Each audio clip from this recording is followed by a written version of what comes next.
এই দেখো বেগুন আর উচ্ছেগুলোকে এরকম ভাবে কেটে নিতে হবে। আর ওদিকে পেঁয়াজ, ধনে শাক কুচি করে নিয়েছি, চিংড়ি মাছগুলো ভেজে তুলে রেখেছি। কড়াতে তেল দিয়ে জিরে দিয়ে এবার সবজিগুলো দেব। তার আগে পেঁয়াজ ভেজে নেব। দেখো পেঁয়াজটা গোলাপি করে ভাজতে হবে, তারপর সবজিগুলো দিয়ে দেব।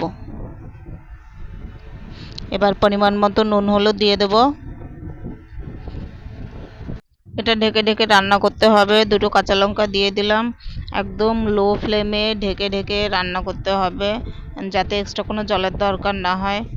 বেগুনের যে জলটা থাকে ওতেই রান্না হয়ে যাবে। দেখো এরকম করে 4-5 মিনিট মতো বারবার ঢাকনা খুলে উল্টে পাল্টে দিয়েছি।